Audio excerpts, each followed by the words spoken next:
Bonjour mesdames, alors écoutez, on va démarrer le cours. Je rappelle qu'on est donc à SEM 19 pour celles qui nous écoutent et ceux qui nous écoutent sur la vidéo. Donc on est au 4 rue de Thionville, SEM 19, voilà, à Paris 19e. On vous attend nombreuses pour ce cours, ces cours en général. Voilà, ça y est, c'est parti. Ça y est, j'ai démarré. On va parler de la paracha de Chaye Sarah et on va s'attarder sur le passage de ce qu'a demandé Avraham Avinu aux femmes de se taire pendant les cours. Donc Avraham Avinu a demandé à son serviteur Eliezer d'aller chercher une femme pour Yitzhak. Et donc il a ce privilège extraordinaire de devoir réaliser la promesse de son maître qui était Avraham Avinu, indépendant du fait qu'il savait qu'il y avait un projet derrière. Il y avait un projet extraordinaire. C'était celui de construire le clan d'Israël à partir de Yitzhak, n'est-ce pas? C'est ça, hein. Il y aura Yitzhak, il y aura Yaakov, et il y aura le clan d'Israël. Donc il avait un privilège incroyable d'être à la base de la construction du peuple juif, quoi. C'est fondamental. Et donc toutes les mitzvot qui allaient engendrer ce mariage, ça lui reviendra. Quelque part, il a été un peu le chaliard, c'est l'envoyé, le précurseur de ça, le vecteur de cette mitzvah. Et donc, qu'est-ce qui va se passer? Et là, bizarrement, il va dire, ou là, il a trouvé à Ishol et Redarai. Il demande à Avraham, il dit, mais peut-être qu'elle ne me suivra pas.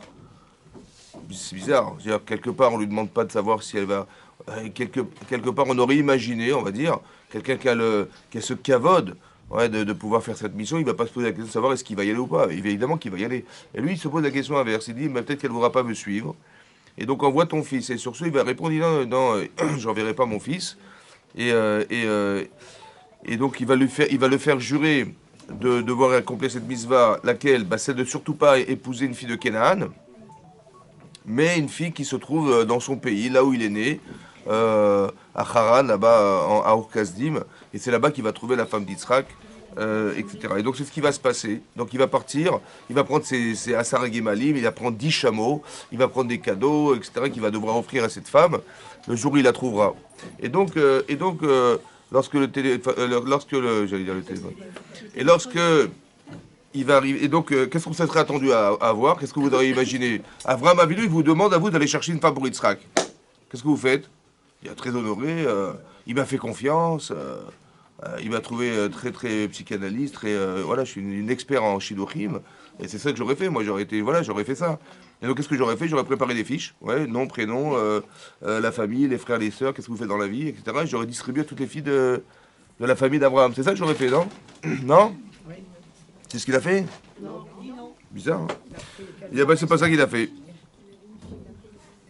Qu'est-ce qu'il a dit? Alors avant, on va voir ce qu'il a dit. Alors, là, c'est marqué comme ça. Et donc, il est arrivé devant ce fleuve là-bas, devant cette rivière. Vaikar Haeved, donc Asara Gemalim, Gmale Adonav, Vayelech Koltuv, Adonav Yado, Vayakov, Vayelech El Aram Naharaim, El Nachor. Donc, il est arrivé à Aram Naharaim, qui était la ville de Nachor. Nachor qui est le frère d'Abraham. Vayavrech Hagmalim, donc il a fait agenouiller ses Gemalim, ces fameux chameaux, Michus Laïr, en dehors de la ville, El Be'er Amaim, au bord d'un Be'er, d'un puits, ouais. Les Het Erev, au moment du soir, les Het Setak Shoavot, lorsque les filles, elles sortaient pour aller puiser de l'eau, à la tombée de la nuit. Vayomar. Et là, il a dit, il s'adresse à Hachem. Hachem Eloké Adoni Abraham. Il a dit, tout de suite, il n'a pas dit, voilà, je vous demande, Hachem. Il a dit au nom de son maître Abraham. Donc il a présenté les choses selon le mérite d'Abraham Avinu. Un peu comme nous on fait, on dit pas, on dit Eloké Abraham, Yitzhak Yaakov. Ouais, on présente, on n'a pas la prétention de dire qu'on va soi-même demander à Hachem, on demande par le mérite, ouais, d'Abraham, ici par le mérite d'Abraham. Akrena Lefanaï. En hébreu, ça veut dire quoi Akrena Lefanaï? On dit rencontre-moi, viens à ma rencontre, Akrena. Mais Mikré en hébreu, c'est le hasard. Akrena, ça veut dire je t'en prie, viens par hasard. Il fait appel au hasard. Les fanaïs devant moi, Ayom. Pourquoi il a fait appel au hasard? Aser chesed il m'a donné Abraham et fait donc un chesed, donc un acte de bonté vis-à-vis de mon maître Abraham. C'est-à-dire que ce que va faire Hachem, c'est un acte de bonté. C'est un chesed, c'est gratuit. Que quoi? Il est un ochinitsa valenamaïm. Voilà, je me trouve devant une source d'eau. Uvdot an shahir et les filles des habitants de cette ville, yotsot lishovmaïm, elles sortent. Maintenant, elles vont sortir puiser de l'eau. C'est l'heure où elles vont sortir puiser de l'eau. Vaya Neara Asher Omar Elea. Voilà que la jeune fille à qui je dirais Atina Kader, tends-moi ta cruche. Ve'eshte, je boirai. Ve'amra, et elle me répondra acheter, boire. Ve'gam gemalecha ashke. Et même à tes chameaux, je donnerai à boire. Ota ocharta le'avdecha l'Israël. Tu auras prouvé que c'est la femme qui revient à Yitzhak. Ubaeda, et par là je saurai. Qui a sita chesed imadoni. Et par ce biais-là, je saurai que tu as fait un chesed. Un acte de monter à mon maître qui est Abraham. Voilà ce qu'il a dit. Ça va? Pourquoi il a fait appel au hasard? Pourquoi il a prié? C'est pas ce qu'on lui a demandé. On lui a dit, écoute, tu vas aller là-bas, tu vas trouver la fille de... Hachem, il va envoyer son malach, son ange, et tu verras que tu vas trouver la fille. C'est pas du tout ce qu'il a fait. Hein? Mais pourquoi son premier réflexe, c'est de prier? Il aurait dû, la première réflexe, c'est d'aller chercher. Et si ça marche pas, eh ben, il va prier. Ça va? Comment?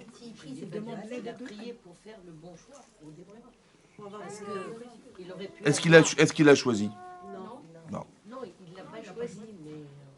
Alors pourquoi c'est comme ça? Alors je vais vous expliquer un principe de base. Dans la prière. Dans la vie, on se construit par des choix personnels. Tout l'enjeu, c'est de faire les bons choix. Ça va? C'est-à-dire que la Bechira, c'est quoi la Bechira? Bah, on a tous des épreuves. Hein. Ouais. On doit tous mériter le Gan Eden. Bah, ça se mérite le Gan Eden. Bah, ça va dépendre de la capacité qu'on a de faire des choix. Alors pour faire des choix, il faut se construire. Il faut avoir des connaissances. Il faut avoir des émotions. Il faut avoir des bonnes émotions. Il faut avoir des bons réflexes, etc. D'accord? Parce que ce que vous allez faire, c'est ce que vous êtes. Donc il faut faire des choix. Si je suis une tzadikette, je vais faire des choix de tzadik. Et si je suis une racha, bah, je vais faire des choix de racha. C'est comme ça. Ouais. Donc c'est pourquoi? Parce qu'au regard de ce que vous êtes, vous allez voir. Vous allez voir. Ouais, c'est un peu comme, un petit peu comme pour vous expliquer, c'est simple en fait. C'est, vous avez les Meraglim, les fameux explorateurs, ils partent en Eretz Israël pour exploiter l'art d'Israël. Là-bas, c'est marqué dans la Gemara, dans Sota, il y a marqué Vayechu Vayavo. Ils sont allés, ils sont revenus après qu'ils soient déjà partis. On nous dit qu'ils sont allés, ils sont revenus. La Gemara demande, mais pourquoi nous dire qu'ils sont allés puisqu'ils sont déjà partis?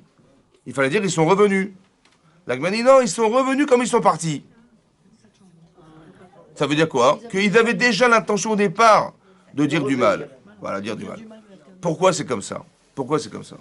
Parce que en vérité, les gens, on a déjà fait des choix. En vérité, quelque part, le choix, c'est la tendance que nous avons. Si j'ai pas envie d'aller là-bas, qu'est-ce que je vais chercher à voir, à votre avis? Ben, tout ce qui va argumenter le fait de ne pas y être. D'accord? Ils vont trouver des... Voilà, vous avez compris? Donc le regard que j'ai, c'est celui que j'avais déjà construit au départ. Ça veut dire que j'ai pas envie d'y aller. Voilà, j'ai pas envie qu'on y aille. On est très bien dans le désert, on est chef de tribu, là-bas je sais pas ce qu'on va devenir, donc je préfère rester là que de rester là-bas. Donc j'ai déjà décidé de ne pas y aller. Donc qu'est-ce que je vais chercher à voir? Ben, je vais essayer à trouver des arguments qui vont justifier le fait de rester dans le désert. Vous avez compris ou pas? Donc quand ils vont voir, quand ils vont argumenter en disant mais c'est une terre ochelet yoshvea, mais cette terre elle consomme ses habitants, vous imaginez, on enterrait des gens tous les jours. Je sais pas ce qu'il y avait là-bas, il y a les maladies, je sais pas ce qu'il y avait, mais vous voulez vivre dans un pays pareil, franchement, ils enterraient des gens tous les jours. Maintenant, là-bas, la Gemara dit que Rashi ramène. Il dit Rishaim alalou, au lieu de dire grâce à Dieu, vous savez quoi, ils enterraient des gens tous les jours, on n'a pas été dérangés, hein, on a pu explorer la terre sans avoir été dérangés une seule fois dans les 40 jours d'exploration. Merci Hachem de nous avoir épargné, d'avoir été. C'est ce qu'ils ont fait, ils ont dit le même argument, la même image. Hein. Ils tuent les habitants. Au lieu de dire, grâce à Dieu, ils enterraient des gens, je ne sais pas pourquoi, mais ils enterraient des gens tous les jours, et ça nous a permis d'explorer la terre tous les jours sans être dérangés, parce qu'on aurait dû se cacher, on aurait été, bien sûr qu'on aurait été repérés, évidemment que, au lieu de dire merci Hachem d'avoir fait qu'ils étaient occupés à enterrer des morts, ouais, ils ont dit, attends, la terre dans laquelle vous allez habiter, la même image. Quelle interprétation tu mets à l'image? Mais vous avez compris, ça veut dire quoi? Ça veut dire que ce que tu es, c'est ce que tu vas voir. Donc on doit faire des choix dans sa vie, mais il faut les construire, ces choix. Et pour construire ces choix, il faut être clair dans sa tête déjà. Ouais, de voir comme ça ou de voir comme ça. Mais, comment tu vas interpréter ton lendemain? Ben, ça dépend de toi. D'accord? Si tu es une sadéquette, ben, tu vas voir comme une sadéquette. Si tu es le contraire, tu verras le contraire. Tu verras, vous avez compris? Tu vois le ciel est bleu, puis il y a des nuages. Là, il y a des nuages. Mais j'ai le ciel est bleu, mais il y a des nuages. C'est toi qui décides. Ça veut dire que, vous avez compris? Si tu es une angoisse de la vie, bah, tu vas voir les nuages. Et si tu es une femme heureuse, tu dis bon, mais il n'y a qu'un nuage, ça va, il fait beau. Donc ça veut dire quoi? Ça veut dire que le choix, il est permanent. Permanent. Il y a des moments dans la vie où on ne pourra pas faire des choix. Ça va? Il y a des moments dans la vie où on n'aurait pas l'occasion de faire choix, on ne pourrait pas choisir. Par exemple, ici, le cas du Shidour. Ça va? Qui c'est qui a la prétention de dire, je vais trouver la fille? Aujourd'hui, tu dis, ouais, elle est super, c'est aujourd'hui, mais demain, et dans 5 ans, et dans 10 ans, et dans 20 ans, tu peux garantir ou pas? Non. Alors qu'est-ce que tu fais dans ces cas-là? Tu dis, non, mais tu dis, mais attendez, mais Avraham Avinu, il m'a demandé à moi. Attendez, le Yetzara, il est énorme, je vous explique. Avraham Avinu, il a demandé à Eliezer, son maître, il lui dit, tu sais quoi? Va chercher une femme pour mon fils. Ah, déjà, c'est une grande mitzvah. 1, c'est une mitzvah. 2, c'est mon maître. 3, c'est pas n'importe quelle fille que je vais trouver. C'est la fille qui va être la composante du peuple juif de demain. Vous imaginez le srout qu'il a, il est énorme, le Yetzara, derrière. Ou le Yetzara Tov, je sais pas. Mais non, hein, il peut être bousculé par ce désir et dire, mais bien sûr que je vais la trouver. Il va courir là-bas, il va faire tout. Il m'a fait confiance, il n'y a que moi qui va la trouver. C'est adressé qu'à moi et personne d'autre. Tout ça, c'est toutes ces questions, en fait, on se les pose. Et tout ça, ça va argumenter le fait d'être individuellement capable de faire une chose pareille. Il dit, mais je suis pas fou. Parce que si je réussis, bien sûr, mais si je rate, tu te rends compte de la catastrophe? Est-ce que je prends le risque? Il faut avoir peur de se tromper. Autant que... Parce que le désir, il est très fort, mais il faut calmer le désir. Pourquoi? Parce que des fois, il est trompeur, ce désir. D'accord? Et donc, la peur de se tromper, ça permet de... Oula, calmos, on va regarder autrement. D'accord? Je vais réfléchir comment je ne vais pas être subordonné à un désir qui me pousserait à penser que je vais être le seul à pouvoir trouver cette fille. Non. Parce que j'ai aucune garantie, et j'ai pas envie de me tromper, et j'ai pas envie de faire n'importe quoi. Alors, qu'est-ce que je vais faire? Quand c'est dans mes mains, je fais. Quand c'est pas dans mes mains, qu'est-ce que je fais? Je prie Hachem. Ça veut dire que en vérité, écoutez-moi bien, dans toute situation de vie où vous n'avez pas le choix, c'est une invitation à la prière. Pourquoi? Qu'est-ce que ça change? Ouais. Qu'est-ce que ça change? Il y a des gens, vous savez quoi? Il y a des gens, quand ils peuvent rien faire, qu'est-ce qu'ils font? Ils attrapent des ulcères à l'estomac. Ils disent, oh là, mais comment on va faire? Mais on ne pourra pas s'en sortir, mais c'est impossible qu'on s'en sorte. Et donc, eh ben, on tombe malade. Je dis, mais c'est pas ça qu'il fallait penser. Parce que si tu es croix... Comment? Alors on est foutu. Alors, il n'y a ni bon Dieu, ni... Des fois, il faut insister, des fois, mesdames. Il faut insister. Il faut insister. Des fois quand c'est une chose obligatoire, qu'on doit vivre, mais qui n'arrive pas, c'est une invitation à insister. Par exemple, Sarah Imenou, combien d'années elle a prié pour avoir des enfants? Combien d'années elle a prié, madame? 75 ans de sa vie, elle a prié. Elle a insisté, la pauvre. Hein. Je vous dis franchement, c'était... elle n'avait pas peur de dire à Hachem, écoute... Peu importe, en tout cas, elle a prié 75 ans de sa vie. Ça veut dire que quand c'est nécessaire, obligatoire, il faut demander. Pourquoi il faut demander? Je vais vous expliquer après le sens de la prière. Mais je veux juste que vous compreniez que quand est-ce que c'est nécessaire et quand est-ce que ça l'est moins. Maintenant, je vois qu'Eliezer, il a prié ce qui m'a choqué, parce que pourquoi il a prié vite? C'est une mitzvah. Moi, vous savez, je suis pas dans la rue comme ça, je me mets mes tefilines le matin, et je me balade en bas de chez moi, je dis, écoute, je mets mon bras comme ça, sur une chaise, et j'attends qu'on me mette les tefilines. Hein? Et je dis à Hachem, je t'en prie, il n'y a pas quelqu'un qui peut venir me mettre les tefilines. Non, je mets mes tefilines. Ça va, c'est ma mitzvah. Mais quand je peux le faire, mais quand je peux rien faire, quand c'est pas dans mes mains, c'est pas de mon ressort, c'est fait exprès. C'est fait exprès pour laisser Hachem faire. Vous avez compris? Il y a des gens qui s'angoissent de ne pas pouvoir agir parce qu'ils disent mais on a toujours fait, on doit toujours pouvoir faire, on doit toujours pouvoir faire. Mais tu vois, mais qu'il y a des fois des situations où tu peux rien faire. Donc dans ce cadre-là, qu'est-ce que tu vas faire? Tu vas prendre le risque, ouais. Tu vas dire oui, je vais trouver la fille. Et si tu t'es trompé, tu te rends compte de la catastrophe. C'est pour ça que c'est marqué là. C'est peut-être pour ça qu'il l'a fait jurer. Parce que il était Moshel Bechol Hashem. Il a été Moshel, ça veut dire que c'était lui qui entretenait tous les biens de Avraham Avinu. Donc les yeux fermés, il lui faisait confiance. Et là, on voit que tout à coup, il dit tu vas me jurer, Qu'est-ce que tu veux jurer quoi? C'est comme si je dis à mes enfants écoute, tu me rends service, ouais, mais tu vas me jurer que mais ça va, je te fais fais-moi confiance. C'est honteux. Non, parce que c'est tellement, on va dire comme ça, il y a un tel Yetzerara dans l'histoire qu'il va risquer de tomber dans le panneau. La mitzvah est tellement énorme. Elle est tellement énorme, la mitzvah, tellement énorme, que c'est sûr et certain que les Sarah va se mêler. Un petit peu comme, vous vous rappelez que quand Yaakov Avinu, il était mourant, il a demandé à son fils, écoute, je ne veux pas mourir en Égypte, je t'en prie, enterre-moi en Eretz Israël, là où on était enterré Abraham Israël. Bon. Il dit, mais il l'a fait jurer, son fils. Mais depuis quand tu fais jurer tes enfants? Je dis, bah, oui.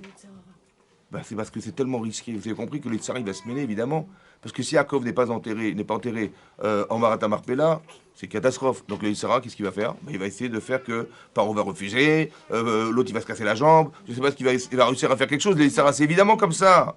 Donc il dit, écoute, il n'y a pas d'échappatoire, tu vas me jurer que tu vas le faire. Vous avez compris? De faire jurer son enfant, c'est de savoir que c'est pas que j'ai pas confiance en lui, c'est que j'ai peur que le Yetzirah, il va être tellement fort qu'il va pas pouvoir accepter l'idée de pouvoir l'enterrer là-bas. Ou les circonstances vont être tellement difficiles, c'est tellement difficile de convaincre Paro de le laisser partir alors qu'il est ministre il est vice-roi d'Égypte. Évidemment que c'est très compliqué, évidemment que c'est très compliqué. Et donc le Yetzirah, il va se mêler. Alors il faut que tu me jures que tu vas le faire. Pour que je sois certain que, enfermé dans un serment, tu vas le faire. C'est sûr et certain que tu vas le faire. C'est pour ça qu'il a fait jurer Abraham, il a fait jurer Eliezer. Parce qu'il y a un Yetzirah derrière énormissime, c'est sûr et certain. Je ne veux pas une femme de Eretz Canaan. Attention, fais gaffe, je veux pas ça. Je veux une fille de mon pays. Et donc, qu'est-ce qui va se passer? Il va prier. Il va prier il va demander le hasard. C'est quoi le hasard? C'est comme ça.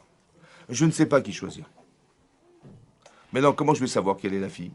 C'est le hasard qui va me faire savoir. Mais c'est qui le hasard? C'est toi, Hachem. Parce que quand vous arrive un truc, vous dites ah Minash Shamaim, c'était pas probable que ça arrive. Hein. Ah mais c'était Minash Shamaim. Hein. Parce que je vous dis un truc comme ça. Si le soleil se lève depuis des milliers d'années à l'est, d'accord? Il dit ah Minash Shamaim, il se lève le soleil. Parce qu'on sait un jour il se lève à l'ouest. Oh là mais c'est Minash Shamaim. La petite probabilité que ça puisse arriver, c'est ça qui est révélateur que c'est Minash Shamaim. La normalité n'est pas révélatrice.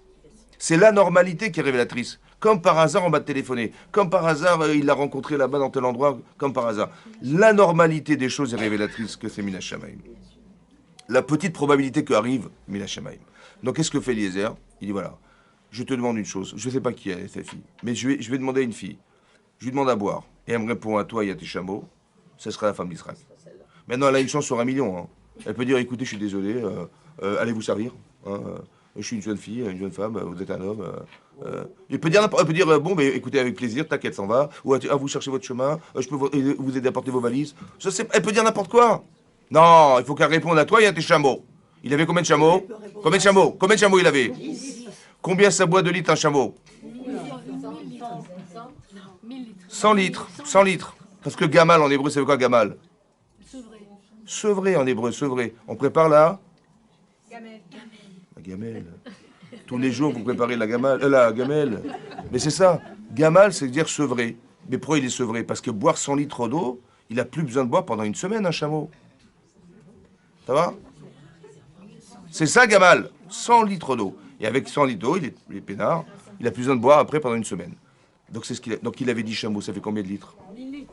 1 tonne. Si elle me dit, je te donne à boire et à tes chameaux 1000 litres, c'est bon, il n'y a pas de problème. Mais qui c'est qui va accepter de donner 1000 litres d'eau? Hein? Mais c'est pour ça qu'on étudie la Torah, madame, pour vous expliquer le recette de cette femme.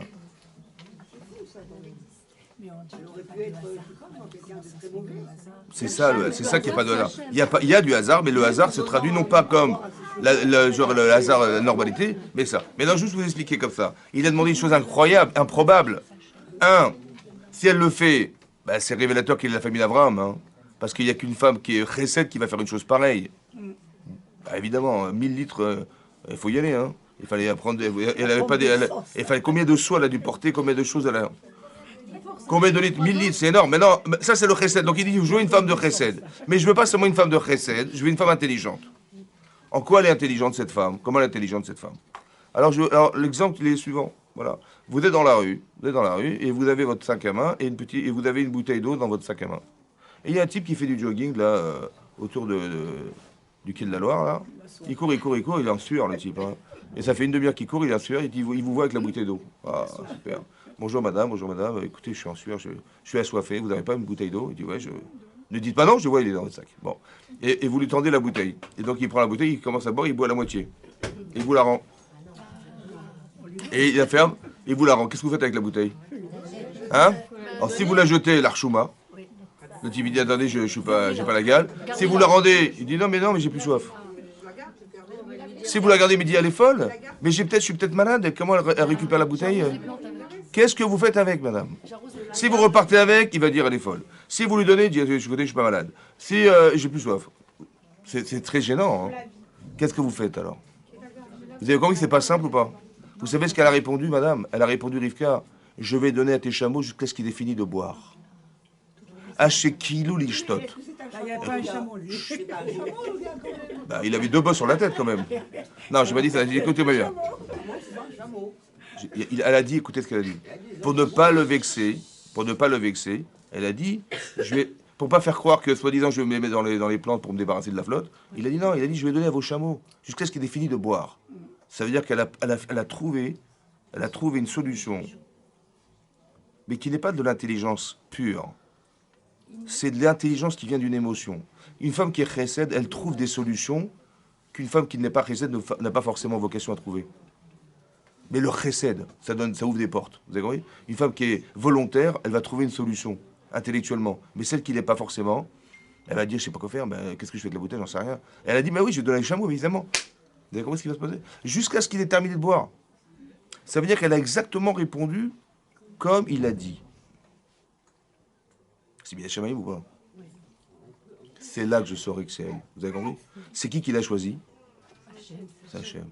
Quand on ne peut pas faire des choix personnels, alors on se tourne vers Hachem. Ça va? Qui c'est qui va choisir? Moi, je ne serai qu'un... Au final, on aurait pu croire, c'est lui qui va être l'acteur de cette mitzvah. Il dit, moi, zéro acteur. Je ne suis que le vecteur. Si je peux être intermédiaire, je serai Hachem. Mais ça veut dire qu'il faut être lucide dans ces cas-là. Vous avez compris ce que je veux dire? Il ne faut pas être piégé par le kavod et par le je sais pas quoi. Ouais, d'aller prier. Non, mais d'aller prier, c'est de se dire, mais c'est pas de mon ressort. Et donc, c'est pas moi qui vais la trouver. Et si même je vais chercher, mais qui me dit que c'est la bonne? J'en sais rien. D'accord? Parce que le risque à prendre, il est énorme. Et si je dis, mais moi, c'est moi qui vais la chercher, je me dis, il n'y a pas de problème, vas-y. Ouais, il va pas se mêler. Ça va? Et donc, ce qui va se passer, donc, le sens de la tfila, c'est ça. Le sens de la tfila, c'est à chaque fois d'essayer de comprendre qu'il y a des choses qui ne sont pas du ressort de ce qu'on pourrait attendre de moi, de ce que je pourrais exactement à réaliser de ma vie.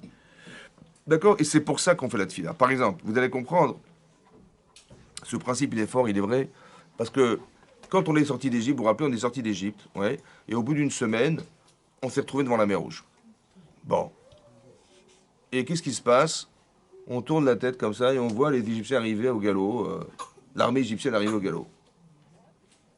Et là, on se dit, mais il y a un petit problème. Parce qu'à droite, à gauche, ben, c'est le désert. Derrière soi, c'est la mer. Bon, on sait nager, mais combien on va nager? Ça va? On a de quoi manger, mais combien on va manger? Comment on va survivre dans le désert? Et on a les Égyptiens qui arrivent devant soi. Ça va? On est pris en étau entre le désert, la mer et les Égyptiens. On est enfermés. Qu'est-ce qui va se passer? Il y a eu 2 réactions marquées dans la Torah. Il y en a eu 4 en fait, mais il y a eu 2 réactions marquées dans la Torah. Il y a des gens qui sont venus se plaindre auprès de Moshe Rabbeinu. On disait, mais qu'est-ce qu'on a été faire de sortir d'Égypte? Hein? Quoi, il manquait des cercueils là-bas pour qu'on soit obligé de mourir ici? Ouais, quand ils se sont plaints auprès de Moshe. Et il y a des gens qui ont dit, ils ont dit que Zarako Hachem, ils ont crié vers Hachem.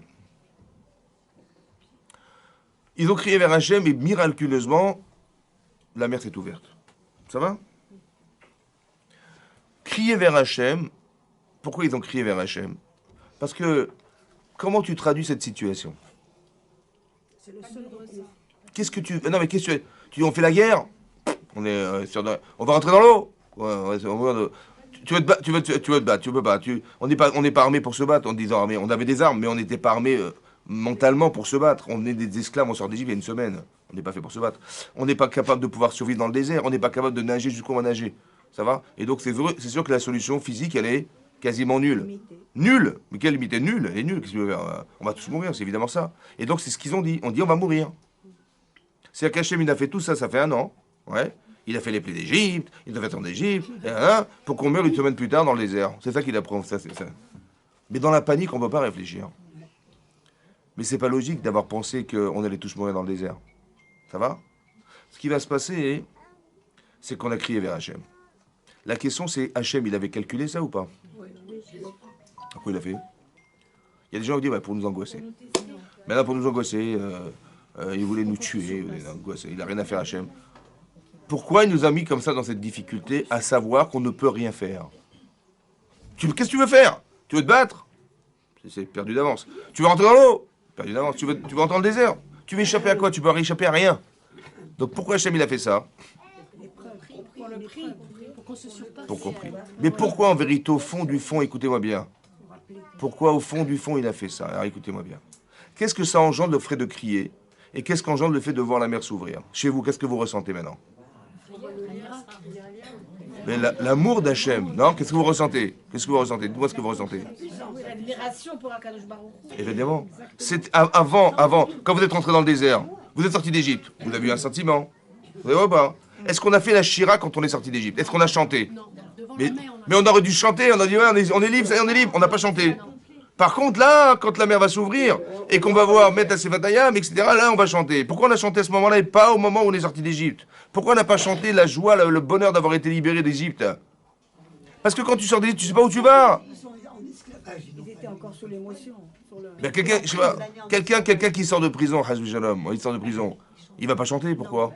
Bah parce qu'il sait pas quoi faire, vous avez compris? C'est ça. Par contre, donc j'ai un vrai problème. Le problème, c'était quoi en vérité? Le problème, c'est qu'on est sortis comme des esclaves. Il y a marqué Veishalar, Paro et Taham. Paro, il est resté là, il y avait l'ombre de Paro qui nous suivait. Mais donc, est-ce qu'on va être libéré d'Égypte, vraiment? Quand on verra Paro noyé, son armée noyée. C'est pour ça qu'Hachem, il a fait ça. Pour que psychologiquement, on soit complètement libéré, autant physique que mental. C'est ça qu'il a fait Hachem. Mais non, qu'est-ce qu'il a voulu faire aussi? Il a voulu faire créer des émotions. Savoir qu'Hachem, il est à 100% avec nous. Parce que dans la vie courante, on a du mal à voir Hachem. Je m'explique. On sait que la parnassa, la subsistance, elle vient d'Hachem. On le sait. La Gemara dans Betsad Aftet Zayin, elle dit là-bas que Mesonotav Shel Adam, les mésonotes, la subsistance de l'homme, elle est tsuva, elle a été fixée. Mi Rosh Hashanah, le Rosh Hashanah. Donc je sais pertinemment, je suis Ma'amin, Bachem, que tout ce que je gagne toute l'année, ça a été calculé le jour de Rosh Hashanah. Oui ou non? Bon. Qui c'est qui a fait les études? C'est moi. Qui c'est qui a trouvé le business? C'est moi. Qui c'est qui a trouvé le local? C'est moi. Qui c'est qui a été voir les banques? C'est moi. Qui c'est qui a trouvé les vendeurs? C'est moi. Qui c'est qui a trouvé le produit? C'est moi. Qui c'est qui a fait l'étude de marché? C'est moi. Qui c'est qui a, comment on va dire, qui a trouvé les graphistes, qui a trouvé la publicité, qui a fait tout ça? Qui c'est? Mais attendez, on va pas se leurrer, c'est moi. Mais non, qu'est-ce qu'il a fait à Kadosh Baruch Hu? Il a fait qu'il a vu la pub. Ah, il a vu la pub, super. Mais non, bah évidemment, le produit était tellement attrayant qu'il a acheté, c'est sûr, sur Internet direct, il a acheté. Mais qu'est-ce qu'il a fait Hachem? Il a fait que, il a vu la pub, voilà ce qu'il a vu, moi j'ai tout fait. Donc j'ai l'impression que 99%, bah, c'est moi, Hachem il a fait 1%. C'est vrai ou pas? Mais tous les jours c'est comme ça. Quand est-ce qu'on va se rendre compte que c'est faux? Quand est-ce qu'on va se rendre compte que c'est faux? Eh bien, quand vous ne pourrez rien faire, c'est là que vous allez voir Hachem. Mais en vérité, c'est vrai qu'il était là, Hachem, à 100%, c'est vrai. Mais est-ce qu'il a jamais été à 100%? Évidemment que oui. Mais moi, j'ai cru que c'était faux. Mais Hachem, il m'a fait un chesed. Ça veut dire que vous avez compris pourquoi il y a un Yetzer Hara énorme dans une situation pareille. Le type, soit il attrape un ulcère à l'estomac, s'il a mal compris, soit il va être libéré par la situation. Laquelle? En se disant, quand je ne vois dorénavant que je ne peux rien faire, c'est une invitation à dire à Hachem, je te laisse faire. Vous avez compris ça? Marquez-le. Non, je rigole. Quand il faut marquer que quand vous avez une situation où vous ne pouvez rien faire, c'est un chesed d'Hachem que de dire laisse-moi faire. Ben bien sûr, quand nous on pense que c'est nous, celui qui est balgava, celui qui est orgueilleux. Hachem dit on ne peut pas vivre ensemble. Hachem il a marqué Ani vaoul noechem la gourbe achad. Quelqu'un qui est orgueilleux ne peut pas. Pourquoi? Parce que celui qui est orgueilleux, il laisse pas d'espace dans son cœur à Hachem. Hachem il tape à la porte, mais personne ne répond. D'accord? L'orgueil, c'est ça l'orgueil. Et donc c'est un. Même un orgueilleux, à un moment, il se dit, il peut Mais c'est un chesed d'Hachem. C'est un chesed d'Hachem. Nous on croit que Hachem il est contre lui. Quand on est devant la mer Rouge, on dit mais Dieu il nous a oubliés ou quoi? Mais c'est exactement l'inverse. Vous avez compris le problème? C'est important que vous entendiez ça. Que en vérité c'est une manière de nous montrer qu'il est à 100% avec nous. On est arrivé à un seuil de sa vie où Hachem il voulait nous montrer dans quelle mesure il va le faire. Mais comment il voulait qu'il le fasse? Il est transparent. Mais il va le faire dans une situation où on ne pourra rien faire. Et c'est là qu'on verra Kadosh Baruch Hu. Vous avez compris ce qui se passe? Vous avez compris? C'est ça, c'est un chesed. Donc, et si on n'avait pas demandé, si par exemple, Hachem il nous dit, écoutez, on vient de sortir d'Égypte, hein, nous on croyait qu'on allait à Eilat, bah oui, parce qu'on nous a libérés, on allait retrouver la plage, tout ça, le sable fin. Hachem dit, non, mais suivez-moi dans le désert. Pardon, je n'ai pas compris. Suivez-moi. L'Erter Bamidbar. Bamidbar. Mais on n'est pas fait pour vivre dans le désert. Si on a dit non, écoutez, je suis désolé, on va trouver une autre destination. Vous savez ce qu'on aurait raté? On aurait raté la manne, on aurait raté le ber, on aurait raté l'année des cavodes. J'avais dit, mais fais-moi confiance. Fais-moi confiance. Vous imaginez qu'on n'a pas eu besoin de travailler? On n'a pas eu besoin d'aller puiser de l'eau, on n'a pas eu besoin de rien du tout. Juste qu'Hachem dit, mais fais-moi confiance et je fais tout derrière toi. Et plus tu t'investis dans des choses qui ne sont pas dans tes mains, et plus tu vas voir que tu auras des problèmes. Et plus on est, entre guillemets, handicapé par la situation, et plus Hachem intervient. C'est exactement l'inverse. Le Nisayon, il est proportionnel. L'épreuve est proportionnelle à l'engagement que Hachem il va avoir derrière. Vous avez compris? Plus vous voyez qu'il y a du Yetzerara, plus ça va engager Akadosh Baruch Hu. Vous avez compris ça? Et pas de vous dire, et pas de dire, mais tu veux bien quand la situation présente, telle que je la vois, on pourrait jamais rien faire, c'est terminé. Vous avez compris? On va arrêter de juger les situations. Parce que quand je juge et je critique, quand ils ont dit, mais qu'est-ce qu'on a été faire de sortir d'Égypte? Ils ont critiqué, mais ils ont critiqué qui en fait? Mais Hachem. Parce qu'on est mahamine que ce qui nous arrive a été réfléchi ou pas? C'est comme ça qu'il faut penser. Tout ce qui m'arrive a été pensé par Hachem. Donc quand je critique, je dis, regardez ce qui m'arrive, on a raté l'avion, on a raté le train, les machins, et à cause de lui, à cause de l'autre. Mais non, t'as rien compris. Tout a été réfléchi. Donc tu es en train de critiquer en vérité Hachem. Il faut être mahamine, mais réellement, il faut vraiment croire en Dieu, hein, c'est pas de la blague. C'est pas de croire en Dieu, ouais, Dieu existe. Non, c'est que dans ma vie, il fait pas tellement partie de mon existence que je dis, mais ça c'est Minash Shamayim. Et quand j'introduis ces notions en moi, je peux même provoquer une situation de Minash Shamayim. C'est ce qu'il fait Eliezer. Il dit, écoutez, moi je n'aurais pas choisir. Ça va? Maintenant, si elle me répond, je vais lui proposer à boire. Et elle me dit, ok, il y a tes chameaux. On a une chance sur 2 millions que ça réponde une chose pareille. C'est sûr que c'est Ohar Taleb, que c'est Israël. Vous avez compris ce qui se passe? Et après, dans le texte, c'est marqué comme ça. Écoutez-moi bien. Il y a marqué, je vous lis ce qui est marqué dans la Torah. Ça reste entre nous, hein. Non, parce que je vois qu'il y a des choses qui filtrent ici. Alors, il a dit comme ça. Regardez ce qui est marqué. Vaï ou terem qu'il allait d'Aber.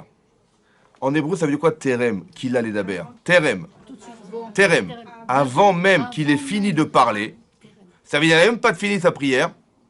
Vine Rivka Yotset. Voilà que Rivka elle sort. Asher Yulda le Betuel, qui était né de Betuel, qui était la fille de Milka. Eshet Nachor. C'est qui Nachor? Le frère d'Abraham. Truc de fou, quoi. Milka, c'est la sœur de Sarah. Truc de dingue. Ouais, Eshet Abraham et Kana al-Shirma. Top du top, quoi. Il faut que tu trouves une fille de ma famille, hein. Bah, ça n'existe pas, franchement, c'est. Hein? Comment? Milka, c'est pas le chocolat. Non, c'est pas le chocolat, non. Alors, Milka, hein, ça c'est une blague chocolatée, ça. Alors, maintenant, avant qu'il ait fini sa prière, elle était là, la fille. Comment c'est possible? Comment c'est possible?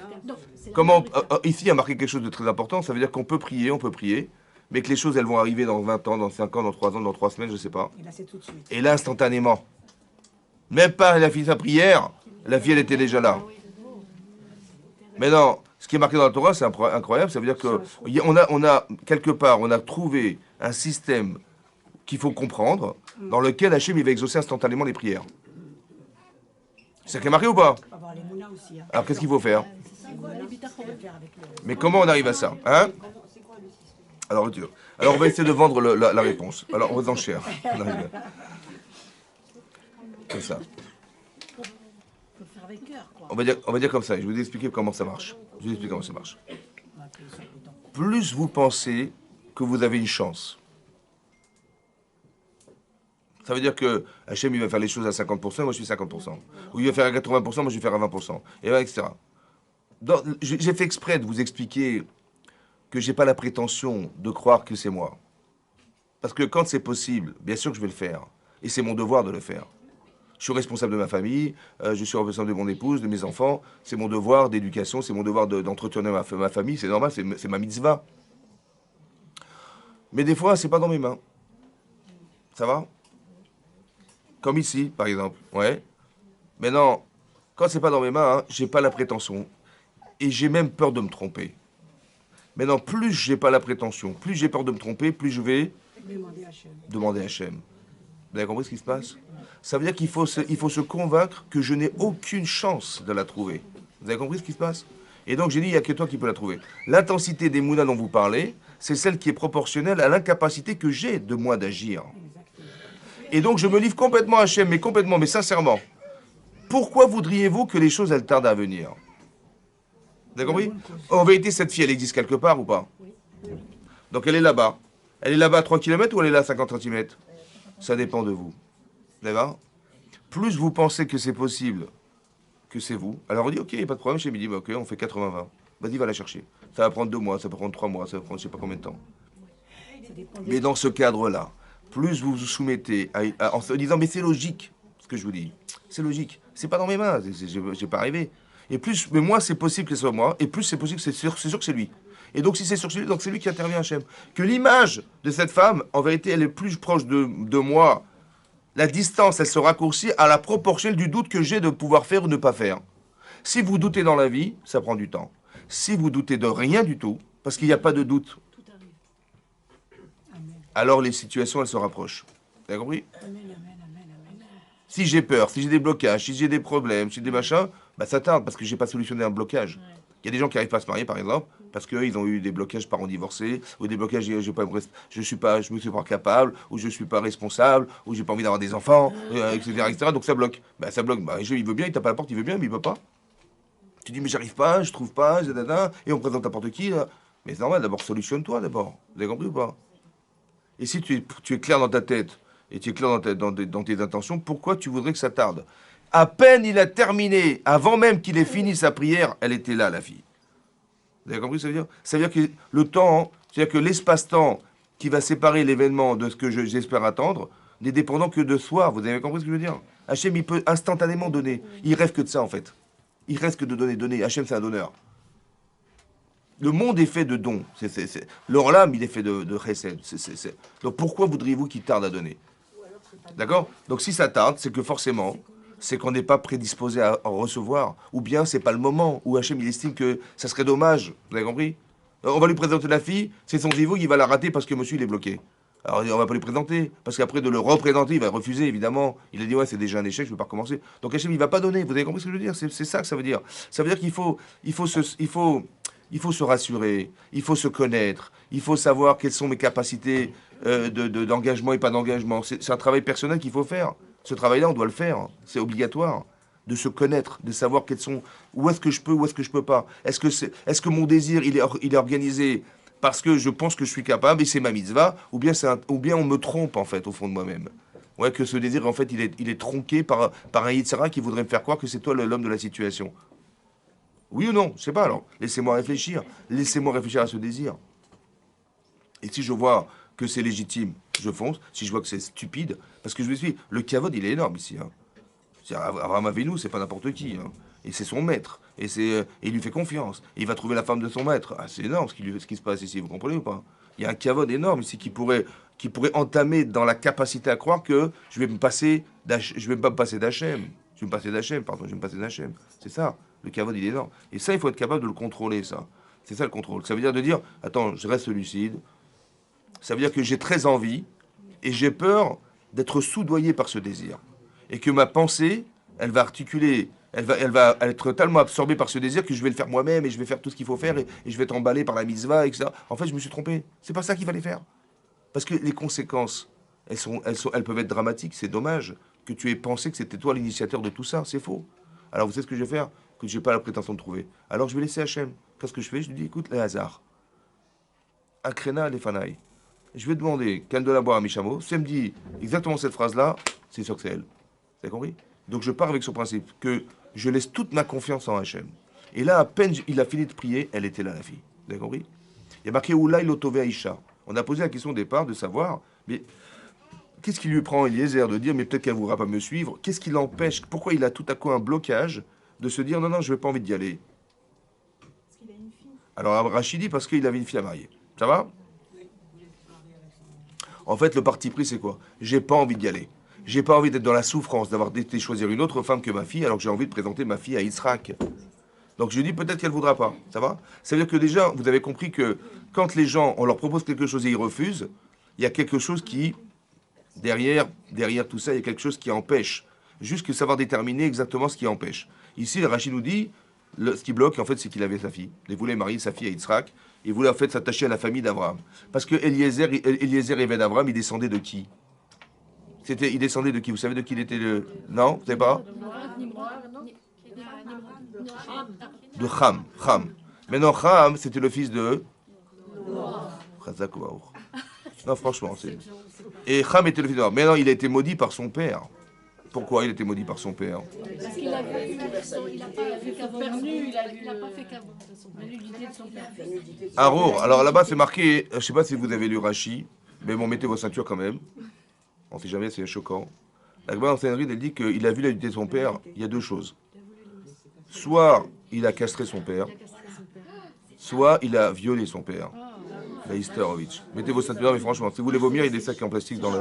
Maintenant, voilà ce qui est marqué. Et donc il a dit à Arour, tu es maudit. C'est quoi Arour? C'est quoi maudire? Maudire, ça veut dire qu'il était mal, il était rare. Ouais.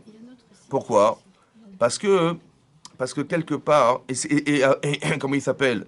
Et Eliezer, il descend de Ham. C'est ça qu'il a dit à Abraham. Il dit on ne peut pas s'associer tous les deux. C'est pourquoi?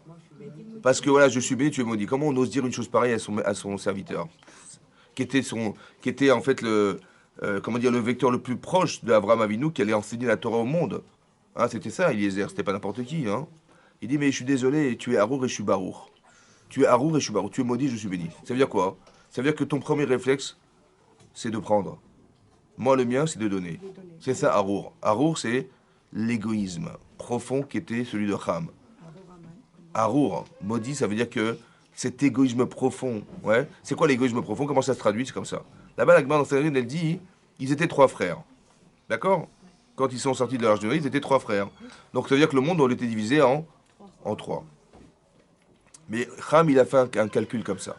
Si mon père, il a un quatrième enfant, on sera quatre. Et alors? Si on est trois et que deux se disputent, alors le troisième, il va dissuader les deux de se calmer. Mais si on est quatre, on risque d'être deux contre deux. Et il y a eu Caïn et Evel. Oh là là! Et Caïn a tué Evel. Et donc la moitié du monde a été divisée. Et donc lui, il a tout pris et l'autre, il a tout perdu. J'ai pas envie de tout perdre. Ça va? Donc il faut surtout pas qu'on soit quatre. C'est pour ça qu'il a fait ça. Vous avez compris ou pas? Il a privé son fils. C'est pour ça qu'il a dit la quatrième génération qui est Eres couche. Couche. C'est quoi couche? Ouais. C'est elle qui va devenir esclave à jamais. Ah ouais. Jusqu'à aujourd'hui, ils sont esclaves. Jusqu'à aujourd'hui. Mais alors, la quatrième, parce que le quatrième enfant, il a privé d'un quatrième enfant, donc la quatrième génération touchée, celle de Ham, et ils seront éveillés des esclaves à jamais. Ils serviront leurs frères à jamais. Maintenant, c'est ça Arour. Mais pourquoi il a choisi esclave Noach, à votre avis? Pourquoi il a choisi... Noach, il a dit, tu deviendras un esclave à jamais. Pourquoi un esclave à jamais? Exactement, parce qu'un esclave, qu'est-ce qu'il gagne? Il gagne rien. Tout ce qu'il fait, c'est pour les autres. Il a pensé, Noach, que pour que tu arrives à changer ce défaut d'être un égoïsme profond, il faut que jusqu'à la fin des temps, tu sois capable, toi et tes enfants, de donner, à la différence de devoir prendre des autres. Vous avez compris ça? C'est ça, Métaken. Il a été Métaken, il a pensé, Noach, qu'il fallait que jusqu'à la fin des temps, Ham, il soit un donneur et pas un preneur. Comment tu fais? Tu vas devenir un esclave. C'est-à-dire que tu vas rien gagner de ce que tu fais. Ouais, c'est pas pour toi, c'est pour les autres. Maintenant, tu gagnes un salaire, mais tout ce que tu vas produire ne te revient pas. Vous avez compris? Pour être capable de changer cette mauvaise mida, ce défaut-là d'être un preneur à la différence d'être un donneur. Et c'est ce qu'il va faire. Il va devoir faire ça. Maintenant, Eliezer, il descendait de Ham. Il dit, mais on peut pas se marier tous les deux. On peut pas marier nos enfants. Parce que ta fille, elle n'a pas le réflexe que j'ai, moi, d'être un donneur. Tu es un preneur. Maintenant, c'est marqué. Vous avez compris ce qui se passe? Mais non. Et donc c'est c'est ça. En fait, il veut se marier par intérêt. L'intérêt, c'est quoi? De présenter sa fille. Il est toujours dans l'intérêt, vous avez compris? Il va pas faire les Shem Shamaïm forcément. Il va faire, j'ai oui à gagner de m'associer, j'ai oui à gagner de... Maintenant, en vérité, quand il a prié, il s'est rendu compte qu'il a solutionné son problème de parti pris qu'il avait avec sa fille. Parce que quand il a vu ce miracle, lui-même, par la prière, il a dit, voilà, écoutez, objectivement, je sais pas, etc. Il dit, la fille qui me dira, toi, il y a des chameaux, il a vu de ses yeux vu que c'était pas sa fille. Donc, est-ce que ça l'a soulagé? Est-ce que ça l'a réconcilié avec son parti pris qui était celui de donner sa fille? Vous avez vu la prière comment c'est fort? Vous avez compris la prière comment c'est fort? C'est-à-dire que non seulement ça solutionne une problématique d'Abraham, mais ça solutionne celui qui va faire la prière. Comment il a été récompensé? Il est sorti de Eved.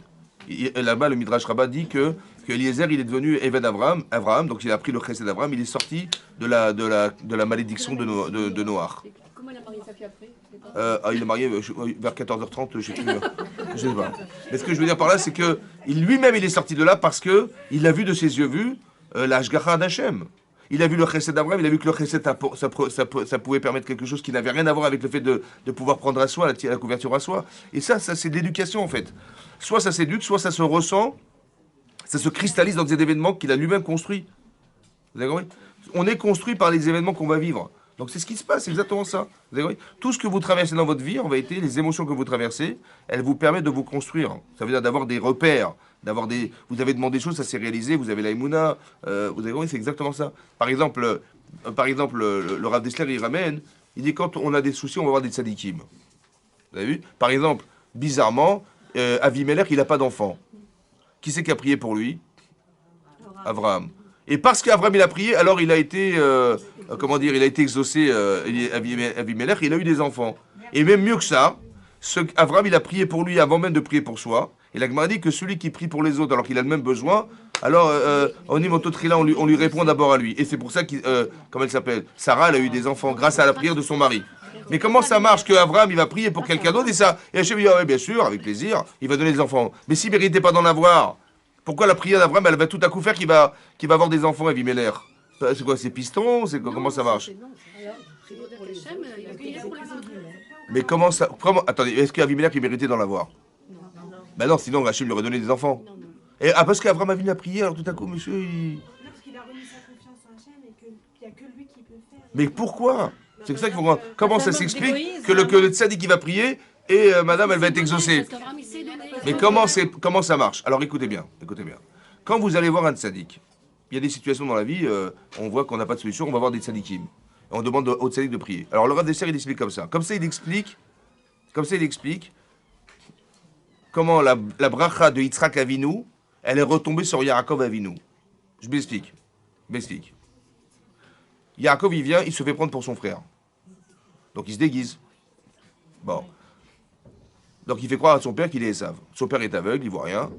Et donc il croit qu'il a affaire à Esav. Mais il doute, il ne sait pas. Ouais, on est au mois de juillet, au mois d'août, je sais pas. En tout cas, il doutait.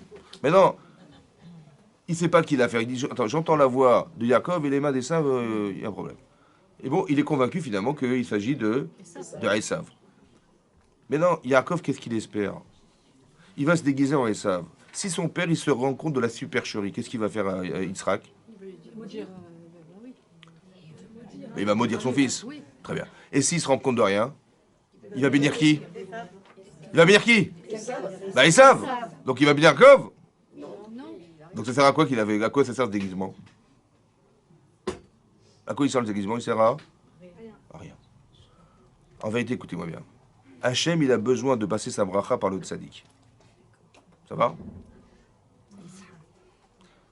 Le vecteur, c'est lui le vecteur. C'est Yitzhak. Mais non.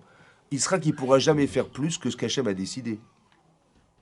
Donc, en vérité, c'est vrai qu'il s'est déguisé. Yaakov Avinu en Esav. Mais qui c'est qui a pris la Bechora d'Esav? Qui c'est qui va prendre la bracha d'Esav?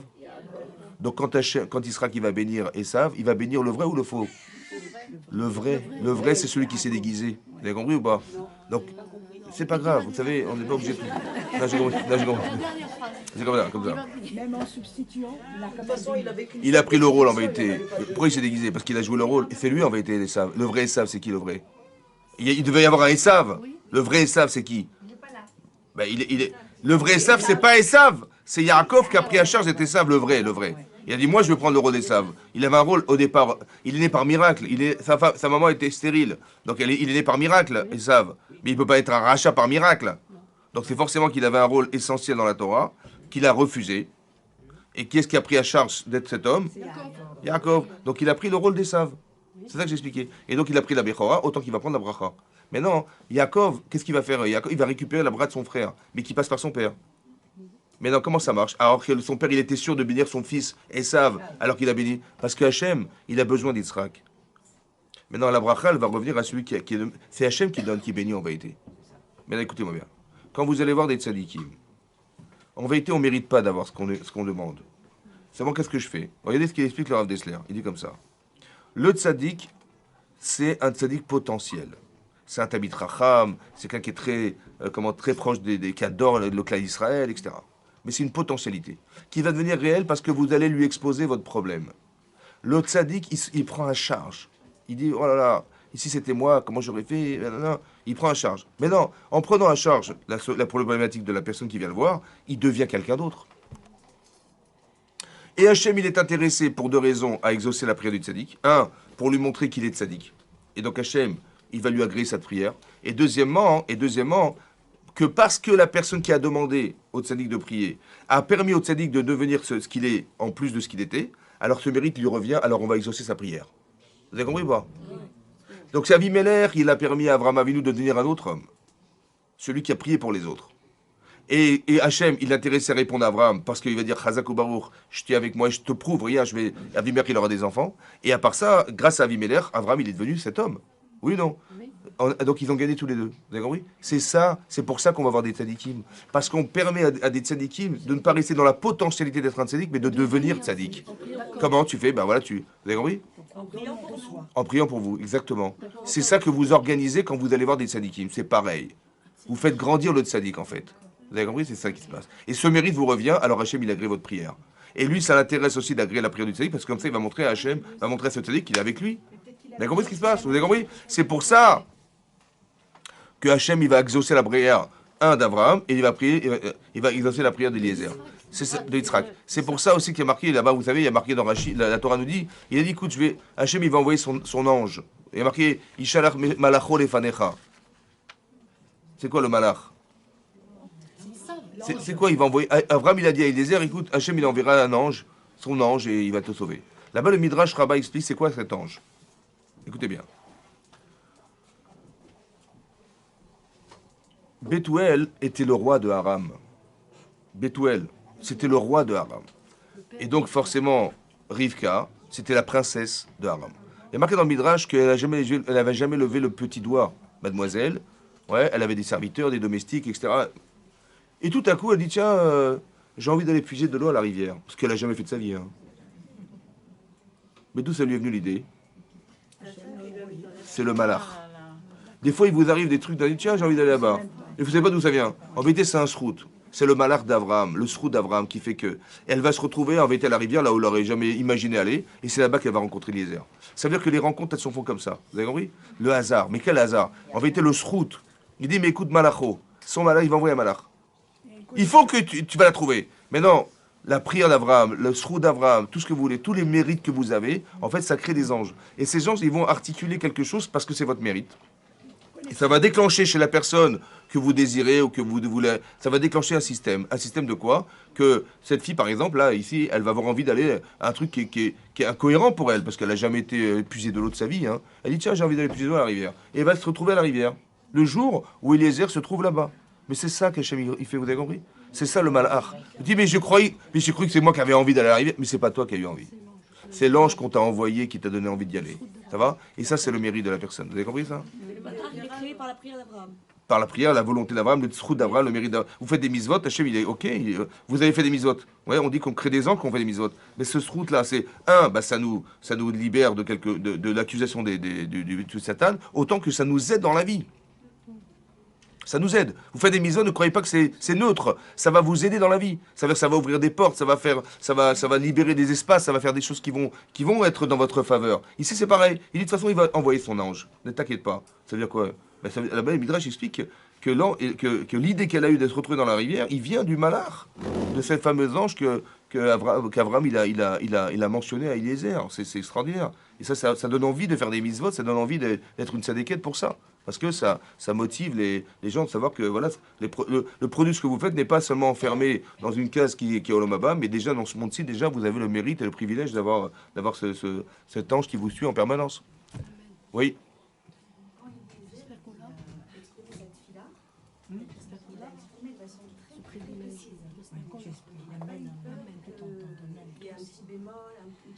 La Gemara, elle dit là-bas, dans Chagiga d'Avdalet, que quand on prie, il faut prier exactement, parce que là-bas, la Gemara, elle dit comme ça. Vous avez vu qu'il a dit quoi? Qu'elle donne la boire à mes chameaux. Peut-être qu'elle elle va être boiteuse, elle va être aveugle, elle va être machin, il n'a rien précisé. Et Hachem Bechesed, il a accepté. Donc, mais pour nous dire que quand on prie, il faut vraiment prier de façon très précise. Il faut exactement demander ce que vous avez nécessairement besoin, mais de façon précise, dans la plus grande largesse possible.